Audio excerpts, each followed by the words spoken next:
प्यारे विद्यार्थियों, आप सभी का स्वागत है।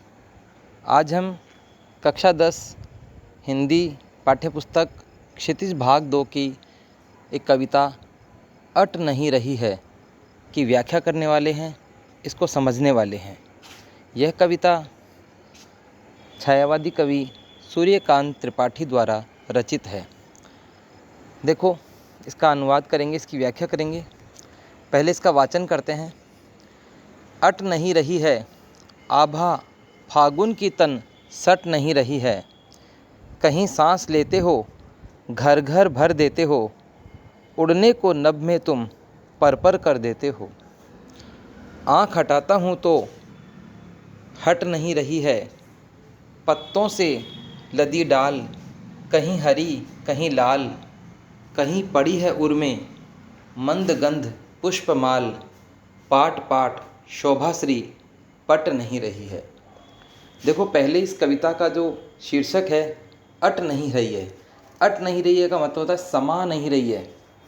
समाने का मतलब होता है जैसे हमारे पास कोई एक पात्र है या कोई भी वस्तु है जिसमें हम कोई दूसरी वस्तु डालना चाहते हैं। जैसे ऐसे समझ लीजिए कि एक बर्तन में हम पानी डालना चाहते हैं, या एक किसी भी चीज़ में से हम एक वो है चीनी है, वो किसी उसमें कट्टे में या बोरी में डालना चाहते हैं।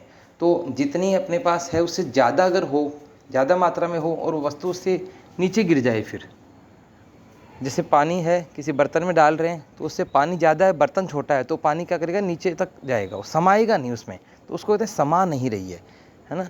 मतलब हमारे पास वस्तु तो है ज़्यादा और उसको डालने वाली चीज़ पात्र है वो कम छोटा है, तो हम उसमें वो चीज़ डालेंगे तो वो नीचे गिर जाएगी, तो उसको कहते हैं समाया नहीं इसमें। ठीक है, तो अट नहीं रही का अर्थ क्या होता है, समा नहीं रही है। देखो, अट नहीं रही है आभा फागुन की तन सट नहीं रही है। कवि कहता है कि फाल्गुन मास जो है वो, उसमें आभा यानी चमक, उसमें इतनी चमक है कि वो जो आभा है फागुन के महीने की जो चमक है, आभा है, सुंदरता है, वो क्या है, उसमें समा नहीं रही है। समा नहीं रही है, उसमें समाहित नहीं हो रही है, आ नहीं पा रही है। कहीं सांस लेते हो, अब फाल्गुन मास में क्या क्या होता है, कहीं सांस लेते हो घर घर भर देते हो।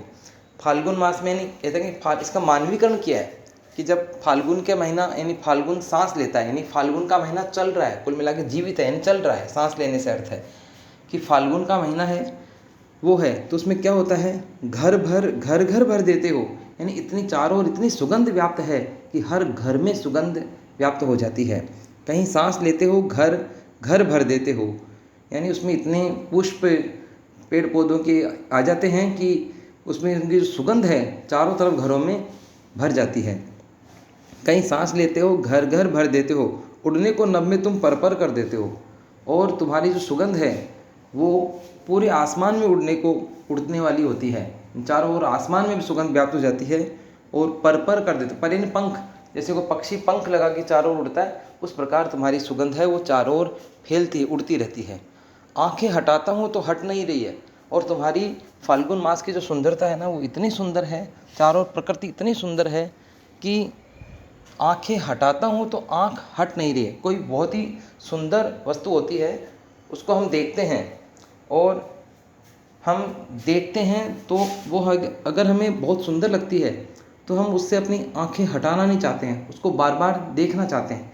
इसलिए फाल्गुन मास की सुंदरता इतनी है कि कवि कहता है कि मैं अगर आंखें हटाना भी चाहता हूँ तो मेरी आंखें वहाँ से हट नहीं रही है। पत्तों से लदी डाल कहीं हरी कहीं लाल। और देखो, फाल्गुन मास में क्या है, प्रकृति कितनी सुंदर है कि पेड़ पौधों के पत्ते हैं, उन पे जो डाली है, टहनी है, वो पत्तों से लद गई है, और कहीं पर हरी टहनी है और कहीं पर लाल, कहीं पर उसका रंग हरा है और कहीं लाल है। कहीं पड़ी है उर में मंद गंध पुष्पमाल। जिस प्रकार से अपने हम लोग माला पहनते हैं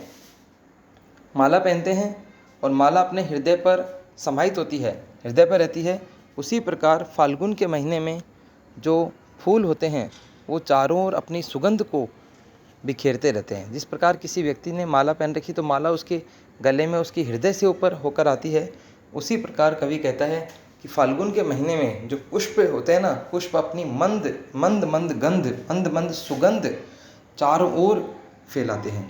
पाट पाट शोभा श्री पट नहीं रही है। कवि कहता है कि पाट पाट यानी हर जगह शोभा श्री यानी सुंदरता, किसकी? फाल्गुन मास की सुंदरता वो पट नहीं रही है, मतलब समाहित नहीं हो रही है। यानी ये पट नहीं रही है, सट नहीं रही है, अट नहीं रही है, सबका एक ही मतलब है, समाहित नहीं हो रही है।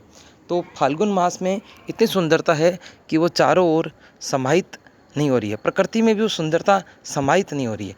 तो कवि ने इस कविता के माध्यम से फाल्गुन मास की सुंदरता का वर्णन किया है कि वो इतनी सुंदर, इतना सुंदर महीना है, प्रकृति इतनी चारों ओर फैली हुई है कि वो उसमें समाहित नहीं हो पा रही है।